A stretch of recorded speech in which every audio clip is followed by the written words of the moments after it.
با نام یاد خدا سلام. برنامه نوبتی کتابخانه است و ویژه برنامه کتابخانه است. مهمون امروزه در برنامه ما استاد برزو عبدالرزاقов. استاد با برنامه خیلی خوش آمدید. تشکر که دعوت ما رو پذیرفتید.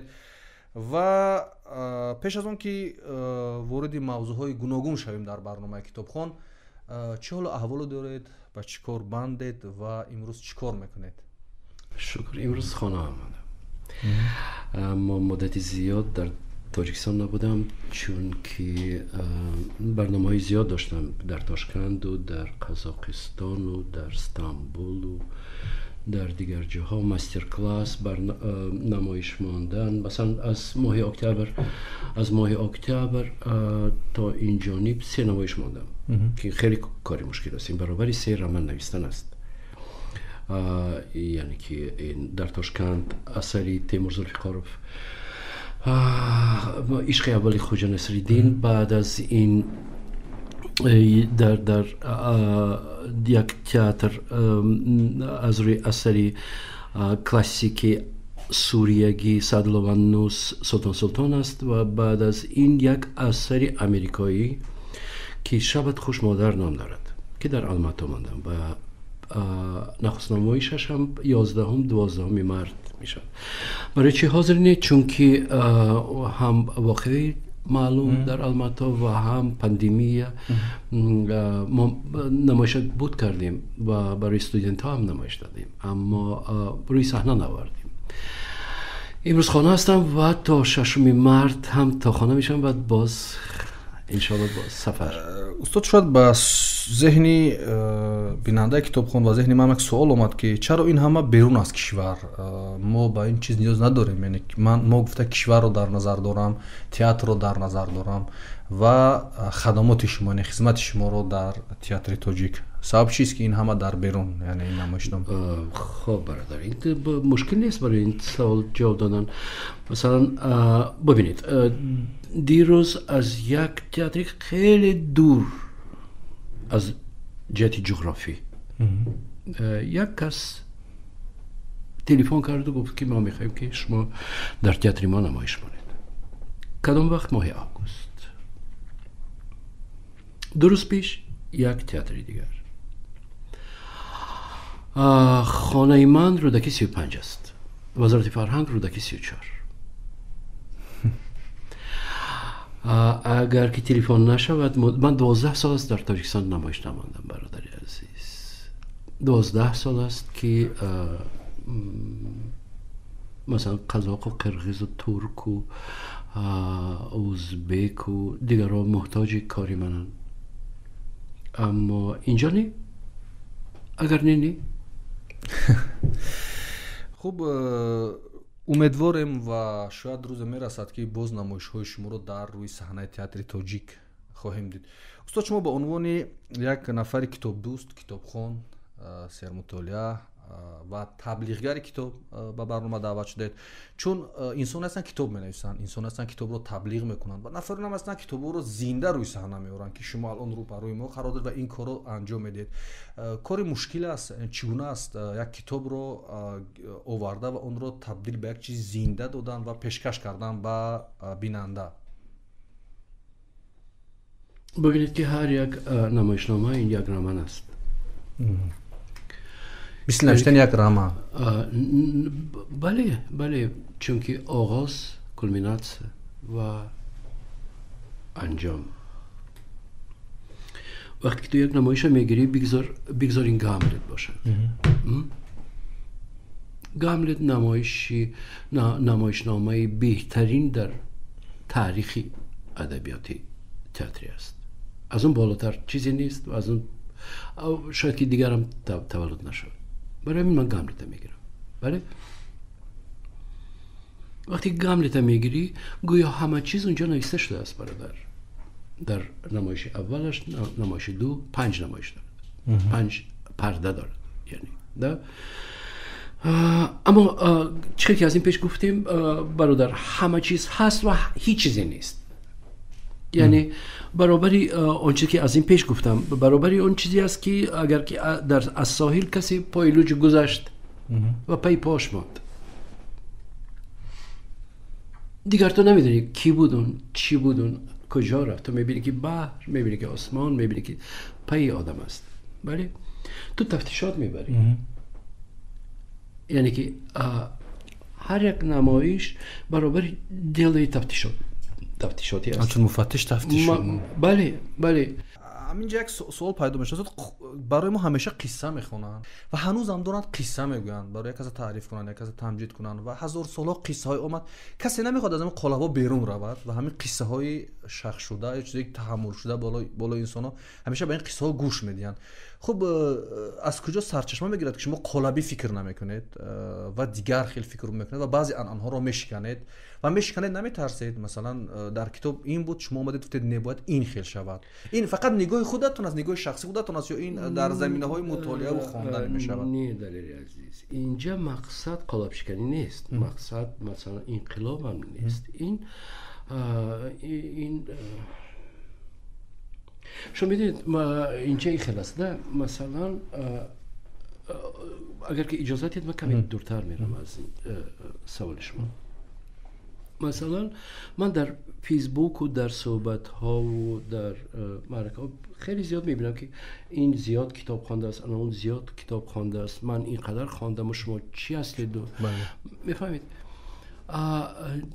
کتابخوانی، کتابی خواندن، زیاد خواندن معنی ندارد اگر که تو تحلیل کردن نتونیونه برادر. ده اساس ننست میگن رسا. ده تو میدونی در حیات 4 من خونده باشه که کفایه است از 1000 خواندن. میفهمید؟ ده برادر عزیز، اینجا یک چیز خیلی مهم است. خواندن یک چیز، خواندن و یاد گرفتن یک چیز دیگر است. وقتی تو میخوانی و میبینی، وقتی که خواندی و درونش هم دیدی، مثلا قهرمان اثر یک کوچه میرود، تو دیدی اون کوچه هم دیدی، این کوچه هم دیدی، از اینجا هم آگاه شدی و اون چیزی که مؤلف ننویست از اونم آگاهی. میفهمید؟ اینجا از خوانده توانستن اهمیت دارد، برای که مثلا وقتی باز همون شکسپیر میگیریم، باز همون گاملت میگیریم، من هیچ چیز از خودم در یگان اثر یگان چیز وارد نکردم و وقتی که صحبت میکنیم بین همکسبامون، من میگم که من از بین شما از همه فانتزی من کمتر است، چون که وقتی که من با ریژیسور سر کار دارم، همه وقت مؤلف برای من مهمترین چیز است. یعنی خوانده توانستن که چی است اونجا، چی پیام دارد، چی را میخواد رسونه. ریژیسور و رسامی و موسیقی آماده کردن کاری مشکل نیست برادر. خوانده توانستن مشکل است. یعنی که ببینی که اونجا چی است، درون اون چی است. وقتی خوانده توانستن یاد گرفتی، اون خواهی نخواهی اون انقلاب میشد، خواهی نخواهی اون معیار میشکند. میفهمید؟ برای که تو از اونجا مواد میگیری یا که الهام میگیری. چی شکسپیر است، چی مالییر است، چی معلومات است، چی تیمور ذوالفقار است، اهمیت ندارد. وقتی خوانده توانسته را یاد گرفتی، اون حتما ته راه ناب میبرد. میفهمید؟ نه برای که طرز فکرانی تو این خلاصه تو میگی من انقلاب میکنم، من انقلاب میخوام، انا این خیلی میخوام. نه، تو میبینی که خودی اون انقلاب است، خودی همون اندیشه. من کجا و شکسپیر کجا برادر؟ من کجا و مثلا حافظ کجا؟ میفهمید؟ یا بدیل مولانا کجا؟ یا بدیل مولانا کجا است؟ برادر، برای این انقلاب من چی معنی دارد؟ اون انقلاب علاقه انقلاب است. همون اگر که من کشف کردم خودش کاستوم است، خودش دکوراسیون، من خودش اصلا مجا میبرد، موسیقی از خودی هم میبرد برادر. میفهمید؟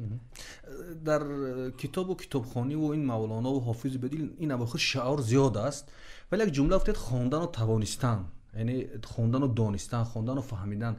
ما وقتی در کوچه ها میگردید با مردم صحبت میکنید، با جوانان هم صحبت میشوید، تا کجا امروز فکر میکنید، احساس میکنید که ما یاد گرفتیم خواندن یا کتابخوانی رو؟ تو چی مقدار احساس میشود که ما یک ملت هستیم که الکی میتوانیم خواندن؟ تلویزیون رو مانید میفهمید، صحبت کنید میفهمید، اشان روید میفهمید، یا یاور روید میفهمید که ما هیچ کتابخوان نیستیم. میفهمید؟ من مردم کتابخوان نیستیم، ما مردم کتابخوان بودیم، شاید یک وقتا بودیم، اما بعد از کتابخوانی ببینید اون مغازه‌ای که شما کار میکنید، ببینید چند مگزین کتابخانه هست در دوشنبه. برادر عزیز ببینید ایران چقدر کتاب مگزین کتاب دارد و چقدر فستیوال های کتاب دارد. ما چی داریم برادر؟ کی از من کتاب میپرسد یا کی از شما کتاب میپرسد برادر؟ شما اون سطح سخنرانی ببینید، چی در تئاتر، چی در کینا. ببینید مردم کتابخوان، شما میدونید چخیر اینجا یک چیز دیگر هم هست دلیر جان، دقیقا هم باشد اگر خربزه از خربزه رنگ میگیرد. یک مفهوم خیلی قدیمی ما میفهمید؟ در همین جایی که حاضر سفارتخانه هندوستان است، سال 80 اونجا یارمارکه کتاب بود. یعنی اینو دولت تشکیل نمیکرد، مردم خودش تشکیل میکرد. همون در سطح همون و فکرم که کلوبی کدام یک تکستیل بود بود. هر روزی یک شنبه آدم هم برابر کاروان، چه که شما در کاروان آدم میبینید همینقدر آدم در همونجا وارد میشد، همه کتاب عوض میکرد. کتاب نخواندن مثلا در گیگیس عیب بود. میفهمید؟ وقتی تو بیکاری اون کس کتاب میخوانن تو شهر میداشتی، حتما میرفتی میدیدی که اون کتاب چی خوانده است، میدیدی که این کتاب تو نخوانده باشه عیب است. میفهمید؟ کتاب نخواندن عیب، ندانستن عیب. مثلا از جمعه صحبت نکردن و از مولانا صحبت نکردن و از حافظ صحبت نکردن عیب. اون وقت کتاب خوان میشد مردم. وقتی که این چیز عیب نیست دیگر، وقتی برای این چیز نه پدرت، نه مادرت، نه معلمت، نه یک کسی دیگر که تنبیه نمیکرد و نمیگفت که برادری عزیز تو چی خواندی، چی کار کردی. شما ببینید این کامنت های فیسبوک برادر، هر یک اونی که می‌نویسه که بخرم چیکوکادستی و من نمیگم اون گپای دغری که در اونجا هست برادر، همه اون مکتب تمام کردن، همه اون حتی دانشگاه بالاتر از مکتب دانشگاه تمام کردن. هر یک اون دیپلم دارد برادر. اون سطح نوشتنش ببین، اون گپزنیه ببین، اون فکر نمی‌کنه که ایو بی و وقتی میپرتاد بخرم مینویسد فکر نمی‌کنه که بخورم است برادر. یا ننویس یا درست نویس. میفهمید؟ من میبینم که چی کار کرده ایستاد، من میبینم تلویزر در میگیرم و میکشم، اتوبوس میدارم و میبرم از اونجا، مغازه میدارم و دویدم میبرم، برای که ساعت. میفهمید دلیر؟ وقتی من مایده بودم، کودک بودم در شهرینه، ما کوچه بازی میکردیم نزدیک حولی. مثلا یکم مسافری خرکی میگذشت، مثلا کودک در یک گپی دغل از دهنم میبرامد، حتما میایستاد، میگفتی بچه کی هستی؟ مادرت کی است؟ این چی زبان است؟ تو چی گفتی؟ آره بابات خبر دیگه فلان کس همیشه گپ گفت من. یکی مثلا موی من دراز باشد، من از پیش چایخانه شهرنا میگذاشتم، مسافر رو حتما دعوت میکردم، میگفتم بچم 20 تینگی رو پشمی سرت ایواز کن. میدونید محیط یعنی به طرفی نبود، مردم به طرف هیچ وقت و نگاه نمیکرد که تو بچه کی هستی، نبیره کی هستی. میفهمید؟ محیط توی مجبور میکرد که تو نخوانی عیب است، ندانی عیب است، یک به انتظام باشه عیب است برادر. میفهمید؟ این چیز یک اتیکای مردم ما گم است. از این چیز سر میشد کتاب نخواندن، از این چیز سر میشد دغلی کردن. ببینید که دغلی عموما دغلی معیار شده است، عموما دغل گپ زدن با هم دیگر. من خودم دیروز همون پلچینک آب آمد خانه، وقتی درک شدم من بعد خودم فهمیدم که من دغل گپ زده ایستادم. میفهمید؟ برای که حتما میدونه که فریب میکند، حتما میدونه که دروغ میگه، حتما میدونه که دو سمت میگیرد و هم میدونه که فریب میکند، منم میدونم که فریب میکنم. نه برای چی ما اتوماتیکی دغل میزنیم؟ وقتی من در پوشیدم و اون کیتانس گرفتم از دستش اینقدر خودم خوردم گفتم برای چی من دغل گپ زدم؟ قدیش وقتی بچه گناه نداشت، ژورنال داشت، روچکه داشت، کیتانس داشت. برادر عزیز، ملت کتابخوان این گونه که ما امروز هستیم نمیشود. میفهمید؟ اون سطحی که ما داریم نمیشود برادر. ملت کتابخوان 2 میلیون گسربایتر ندارد. ملت کتابخوان با این سطح سیاست ندارد. ملت کتابخوان با این سطح کینا ندارد، با این سطح تئاتر ندارد، با این سطح موسیقی ندارد. برای که هر یک کتابخوان شرم می‌دارد از اون چیزی که می‌بیند. با این سطح تلویزیون ندارد. میفهمید؟ یک روز من گفته بودم دلیل جان ببخشید. نه مرا خوش میکنه. یک روز گفته بودم که ببینید که اگر من یک نمایش مانم و دانم که پگاه عینی میبید و میبینه، شما تصور میکنید حالتی منه؟ بله بله. شما تصور میکنید که هر یک جمله و هر یک کلمه و هر یک میزانسن و هر یک چراغی که در میگیره در نمایش من همه وقت فکرم که عینی میبید پگاه. در سطح عینی نداریم تماشابین؟ نه البته امروز نداریم در سطح. نه هیچ کس پروا ندارد برادر. اون دیکتری که در تلویزیون گپ میزند یا که اون اکتری که صحنه میبرد پروا ندارد که اونجا کی است. برادر شرم گم شد. مردمی کتابخوان شرم دارد. مردمی لا کتاب شرم ندارد. میفهمید؟ چی میگه اون از صحنه؟ چی کار میکند؟ چی سرود میخواند؟ پروا ندارد. برای که نمیگه که اگر من مثلا حاضر من میبرم صحنه و مثلا استاد سادی ملوکزاده است در تالار، مثلا جلال اکرامی است، مثلا استاد دهاتی میبید گوش میکنه، استاد لاهوتی گوش میکنه یا پگاه نمایش میبید، سطحی نمایش من دیگر میشه. میفهمید؟ برای من میگم که خربزه از خربزه رنگ میرد. محیط خیلی بد است، چون که مسئله های اتیکی و کتابخوانی و صحبت ها، شما اهمیت صحبت گم شد. میدید سطحی صحبتی ما همه گم شد. هر جا که نمیروید مثلا 4 زیایی یک جمع میشن، شما سطحی صحبتشون ببینید حالا که معلوم میشه که تو کجا کتابخوانی است، فهم کتاب است. همون گپای آب شسته کوچگی برادر، یا گپی سیاست، یا گپی زن، یا گپی فوتبال، یا گپی المپیاد، یا گپی جنگ، یا گپی گشنگی، گپی معاش. من نمیدونم که آخران بار من در یک محیط شده باشم که یک چیز گیرم از اونجا من مثلا خاموش نمونم که واو من اینو نمیدونستم. یا آخ خدای من این چی صحبتی عالی جناب بود. بعد درباره این صحبت 10 سال نقل کنی تا زنده بودن نقل کنی. روید روزنامه نویسی که من امروز در محیط فلان کس شده بودم و این خیلی صحبت ها بود. روید زنت به نقل کنی، بچه ها به نقل کنی. گویی که من 1 سال شده بودم و همین خیلی چیزا فهمیدم. که شما که یاد دارید این چیزا؟ است تقریبا.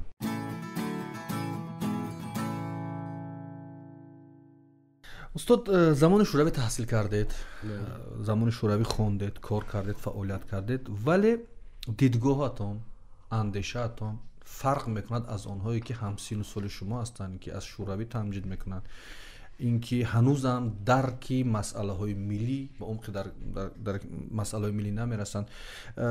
دیگر اندیش بودن، روشن فکر بودن، اینقدر ملی گرا بودن از کجا سرچشمه گرفت؟ از اون چیزی که مطالعه کردید یا چی چیز تاثیر داشت برای شما از اون کتابایی که خوندید؟ اولش که من حالی در مکتب میفهمیدم که اون چیزی که برای من میگویند فریب است. مثلا اون زنچوکی کمسمالی من، شکست اولینی من اون وقت بود که من خیلی تیاری دیدم برای کمسمال شدن. باید تو با سالهای زیاد جای چند آردین دارد و کی دارد، برای چی گرفت است، این آردین برای چی بود، این آردین برای چی بود. من نمیدونم 1 هفته شاید من فقط اذیت میکردم. همون روز من خیلی در هیجان بودم. در میگذرم از امتحان اینا یا نمیگذرم از امتحان اینا. ما مکتب 53 میخوندیم، اما قبول مکتبی 10 شد، نزدیک پید اینستیتوت. وقتی اونجا رفتم دیدم که 6 کس شدن، پروایی من ندارن. من سوالا به جواب میدادم، اونا بین خودشون گپ میزدن و میخندیدن، یا لباسی من به میخندیدن یا نمودی من به میخندیدن، چیزی میگفتن و میخندیدن. بعد این خیلی نگاه میکردن، یک سوال میدادن و باز گپاشون رو دوام میدادن. من چی میگم، چی کار میکنم، برای چی میگم، برون نداشتم. من برآمدم از اونجا خیلی زیغ بودم و فکر کردم که همه این همین است. اما یک واقعه دیگر تبدلات شد برای من. هرچند که من آماده بودم که باور نکنم، نه لنین با، نه کتاب و نه کپیسس و نه کمونیسم و دیگر چیزا بود. وقتی کورس 1 میخواندیم در دانشگاه میرزا ترسنزاده، ادبیات غرب برای ما یک زنی روس درس میداد، یک معلم خیلی زنی عجایب بود و خیلی خوب درس میداد. 6 ماه همگی درس داد. یک روز نمیدونم از کجا تلفنی من یافت. من 17-18 ساله بچه‌ام. تلفنی من از کجا یافت است؟ تلفن شد و گفت که گفت میتونید نزدی فیلارمونیا بیاید، من سخن دارم. من آهسته میگفت. من که جوان بودم، من فکرای خیلی بد پیدا شد سرم، من خیلی ترسیدم. اما رفتم. وقتی که آمدم دیدم که چقدر که درس با این طرف میرفت و گپ میزد و هیچ وقت نمیششت. نزدی داستان میرفت و می آمد و گپ میزد. دیدم که از دور همیخل میرود و میبید. من ازش آمدم، دوید آمد و گفت که برزو روسی گفت که من امروز تماما از تاجیکستان میرم، اما گفت برای شما میخوام یک چیز حتما رسانم. بعد طرفی هیکل لنین نشان داد و گفت که هیچ وقت برز جان خواهش میکنم هیچ وقت به یگان کلمه یگان کمونیست باور نکنید.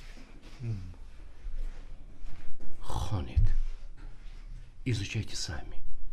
Вы очень многое сами поймете.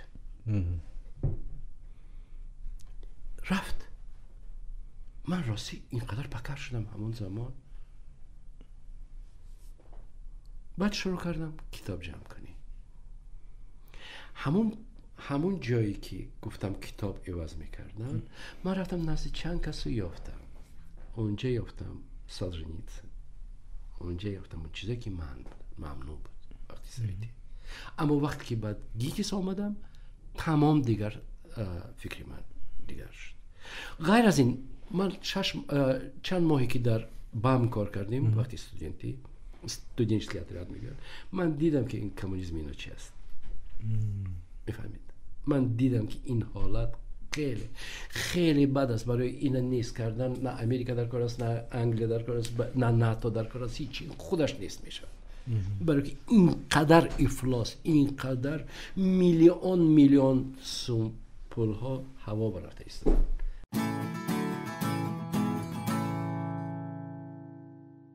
من میگم که کتابخانه چی بد است، چی بدی دارد.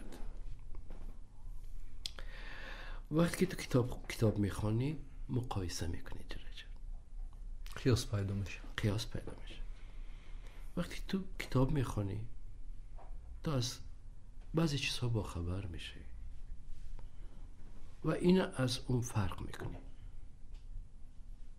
این آدم از این آدم، این کتاب از این کتاب، این ادبیات از این ادبیات، این سیاست از این سیاست. فهمید؟ اگر تو کتابخوان هستی حتما نمیتونی با بسیار چیزا راضی باشی، چون که همه وقت ایتالون داری. میفهمی؟ چی در دین، چی در تئاتر، چی در فکرانی، چی در کتابخوانی،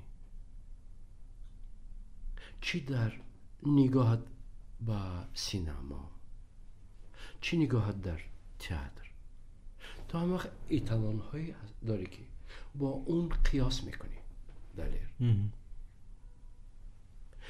و نمیتونی بگی خب وطنی من است، همین خوب است، این کوچه افلاس است اما وطنی من است، این آدم احمق است اما همشهری من است، این خر است اما یاری من است.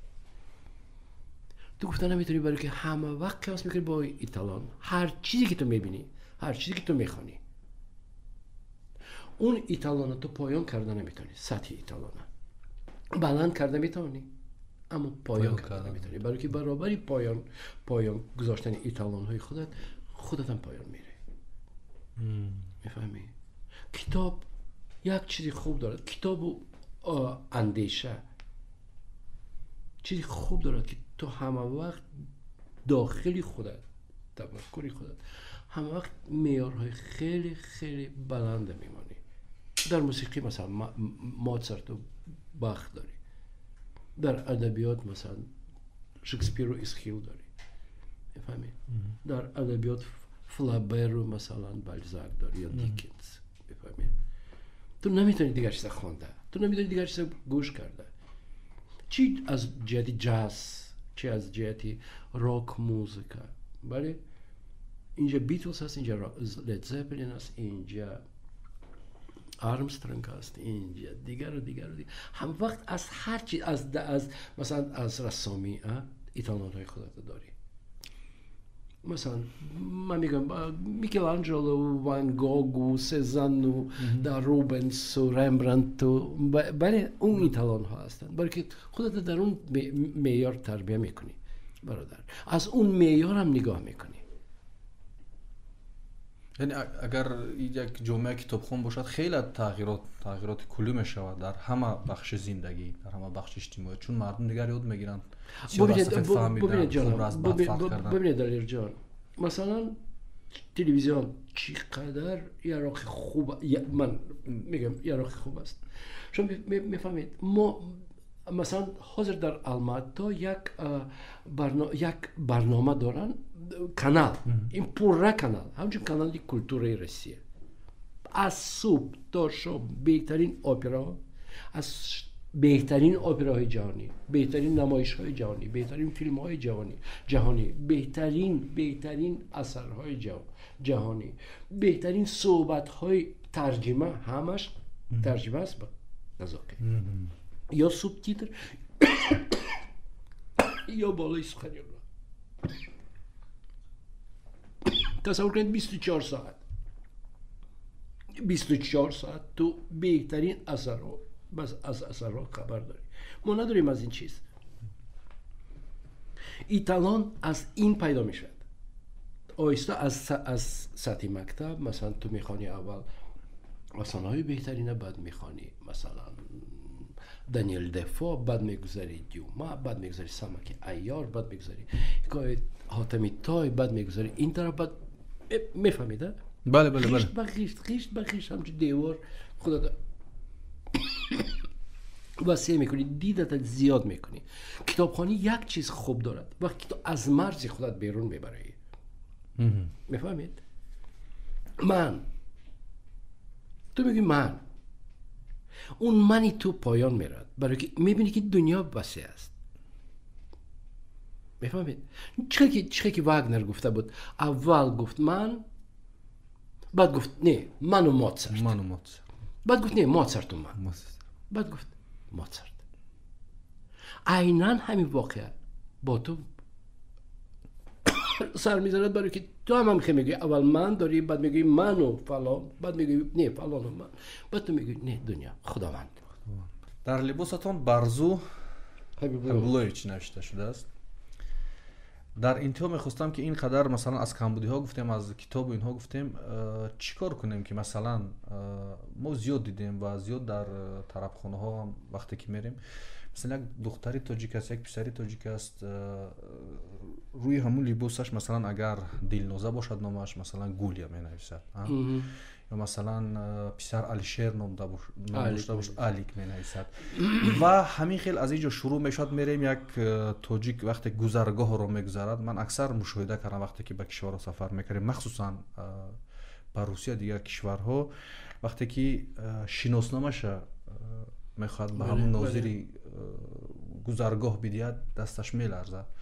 خب چیکار کنیم که از طریق خواندن، از طریق مطالعه، از طریق آگاهی هر نفر روی همین کتفش حداقل از نام خودش، از ملت خودش، از بودن در کشور خودش و ماندن در کشور خودش افتخار کند. چی باید کرد؟ از شناسنامه خودش، حتی که با افتخار بگوید که من تاجیکم. وقتی شناسنامه را میدهد بگوید من تاجیک هستم و مثلا دلیر شریف یا عبدالعزیز واسه یا نمیدونم یعقوب سعید، یعنی این خیل و با وقار معرفی کند. چی باید کرد استاد در انتهای برنامه؟ نمیشد این یک دقیقه به جواب تیم. ببینید خب چند دقیقه میخواد استاد؟ این دوربین در اختیار شما.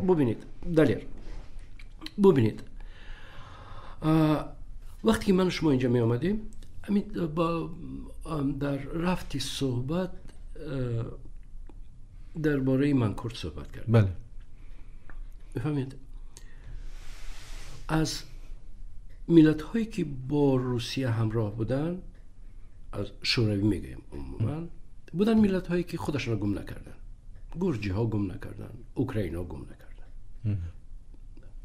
مردمی بالتیک گم نکرد، ارمنی ها گم نکردن، آذربایجانی ها گم نکردن، اما قزاق و قرغیز و ازبک ها گم نکردن.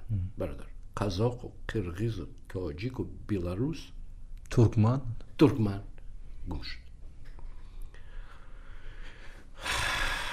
هم زبان گرفتن، هم خط گرفتن، هم تاریخ گرفتن، هم از ایران و افغانستان مواجه کردن.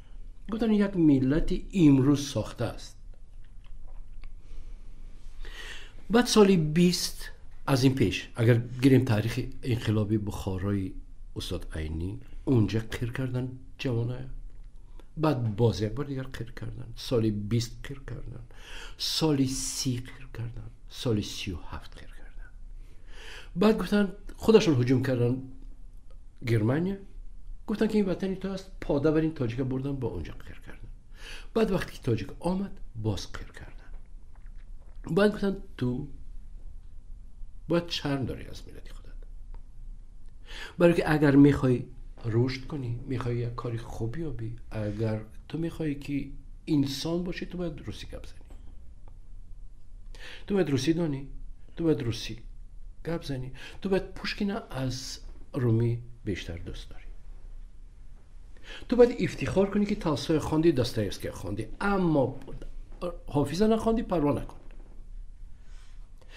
تو سمک عیار نمیدونی، پروا نکن. میفهمید؟ تو چیخ هر یک وقتی ما میشنیم یک جا مثلا به نام زیایی ها، حتما میبینی که اونجا یک کسی افتخار میکنه که چیخ میدونه. داستایوفسکی را میدونم. بله، من داستایوفسکی خواندم. من چیخ خوندم. برادر، از این اثرایی که ما از 1000 ساله از ادبیاتی ما کسی صحبت نمیکنه، چیخ میدونه، افتخار میکنه. داستایوفسکی تا امروز برادر، میفهمید؟ باز یک بار دیگر میگم، شما میتونید یاور روید، میتونید پایتخت روید، مگزین پایتخت، میتونید اشن روید. شما میبینید که یگان جا تاجیکی نویسگی نیست. мясо говяжье, мясо баранина, помидоры красные, огурцы свежие. میفهمید؟ هیچ جا نیست. من بپرسم برای چی تو قطعی من روسی گپ میزنید خواهر؟ مثلا من یک گوشت میخرم، دخترک با زور روسی گپ زده است، نیکی روسی گپ میزنه. من میگم برای چی خیلی میکنی خواهر جان؟ میگه که خیلی удобнее. برای چی تو خیلی удобнее؟ خواهر جان تو میبینی که من تاجیکی گپ میزنم، برای چی تاجیکی جواب نمیدی؟ میگه نمیدونم عادت شدگی. یعنی چی عادت شده است؟ دلیر جورا جان، اینقدر که داریوش زد، اینقدر که اسفندیاری آدینه زد، اینقدر که سیاوش زد، اینقدر که دلیر زد، اینقدر که برای خطیف نیاگان آوردن زد، هیچ نشد. دیگر رفت اون برنامه، دیگر اون بحث هم رفتن. چرا؟ چون که 2 میلیون اونجا است، 5 میلیون دیگه هم رفته ایستاده است. اون پروا ندارن. مقصد همین سرحد گذرم روم اون طرف، دیگر اون طرف چی میشد هیچ کس پروا ندارد. تاریخ سال 37 هیچ کس نمیداند. ما یگانه ملتی هستیم که نه تاریخ 37 برداشتیم، نه فهمیدیم که ما چقدر منکور شدیم. برادر ما نمیدونیم که ما چی هستیم، چی بودیم و به چی حال آمدیم. وقتی ما امروز میبینیم این احوال این مملکت، ما فکر نمیکنیم که ریشه هاش سال 2037 است. منقید نه، ترک تازی نه، ترک زبانی ما نگرفت برادر، ترک خطی ما نگرفت، ترک خودش تاجیکی گم میزد. هم امیر عالم خان و هم عبدالاحد خان و هم دیگر و دیگرش برادر زبانی ما اینا گرفتن. ما نمیدونیم بدبختی بلشویزم چی است. از 6 قهرمان ملتی ما 5 تاش کمونیست است برادر. میفهمید؟ غیر از یک عینی بیچاره که همون قریب میپروندن لاتی خلاص کرد. 2 تاش خودی کمونیستا کشتن. غیر از این هر دو کشتگیش هر دوش هم در ترویکا یعنی خودش میپروند. حالا من نمیدونم برای چی شیرینشاه می‌نویسن هیئت ترویکا بود. شرم نیست برادر که شما شیرینشاه می‌نویسید که هیئت ترویکا بود، بعد همون ترویکا اینو کشت؟ یعنی که چقدر آدم خودی شیرینشاه کشت، یعنی چقدر پیگوار برآورد. برادر اینقدر ما بدبختیم که بدبختی ما حس نمی‌کنیم و بالای این همچون ایدمت بدبختی ما نمی‌خوایم آنالیز کنیم، تحلیل کنیم. چرا جان پروای تاریخ ما نداریم. ما نمیخوایم فهمیم که ما با چی حال آمدیم رسیدیم. امروز میگیم ان دعوای این میکنیم، میگیم که اینا گناهگارن. نه برادر، بدبختی ما اون طرف سرش. وقتی سویتی جانی من وقتی سویتی مکتب 53 ما میخوندیم درس تاجیکی میگذروندیم، در وقتی تنفس حتما همه روسی گپ میزد. من تا صنف 5 وقتی از شهر نو اینجا اومدم من روسی نمیدونستم، اما بعد مجبور بودم برای که روسی گپ بزنم. دوشنبه روسی گپ میزدم، مکتب روسی. دختری من دختری من در مکتب 1 میخواند. هر روز من درسش میگذارم. میدونید چی است؟ Наша Родина, духари ман мехонад. Наша Родина богата земными там месторождениями нефти. Россия гуфта истодааст. دختری من تاریخی امروز наша Родина میخواند روسیه. میفهمید؟ فاجعه است برادر. دختری من مکتب در دوشنبه، مکتب 1 رقم دوشنبه میخواند که моя Родина روسیه. هیچ کس فکر نمی‌کرد. یک کس هم نمی‌گفت که ای خارجان اینجا بیا خارجانی من. این برای چی تو این روسیه برای کی بنویسی؟ دومپیچه روید جانم. شما می‌بینید یگانجا می‌بینید کسیراکوپیا، ламинация, фото, быстрое фото, медленное. شما یگانجا دیدید که یگان کس پروا دارد که این برای چی در تاجیکستانی صاحب استقلال 30 سال است هیچ کس تاجیکی گپ نمیزند. یگانجا هیچ کس نمیپرسد. یگان احمق بر پدرشون ندارد نمیپرسد که تو برای چی پایتخت به همه روسی نویستگی است؟ برای تو کی می نویسی؟ اگر مگزینی پدرلانی تو 1 سال ببخشید من عصبی میشم. پدرلانت مگزینی تو 1 سال با 1 بار اگر روس دارد، تو برای کی می نویسی باید؟ خب من که خارجی مثلا ایرانی به مانندم، مثلا نمیدونم کی به مانندم، تو برای چی خطی من روسی گپ میزنی؟ من خارجی با گفتی تو تاجیکی میخوام گپ بزنم، برای چی تو روسی با میگردونی گپ؟ برای اینکه جانم، برای تاریخش نمیدونه، برای اینکه نمیدونه که تا چی درجه منکور است از بالا تا پایان. واقعا صحبتی خیلی شنیدنی بود، گرچندی برای این صحبت تلخ باید گریست، ولی به عنوان یک کتاب زنده که شما چیزهایی را یادداشت کردید با ما، با بیننده برنامه کتابخوان که حتما برای آنها که آگاه هستند، پیروی مطالعه هستند، پیروی روشنی هستند و دلشان برای این ملت میسوزد و هنوز هم در فکری قدرت گرفتن این ملت هستند، بیداری ملی هستند. من فکر میکنم یک صحبت خیلی مفید بود. بار دیگر با برنامه خوش آمدید و من فکر میکنم که از همه اون صحبت و دانش و خوانده های شما شمعی بود که در این برنامه شما برای ما صحبت کردید. бинандаи азиз, ин барномаи Китобхон буд. То барномаҳои оянда дар паноҳи Худо бимонед. Худо ҳофизи шумо.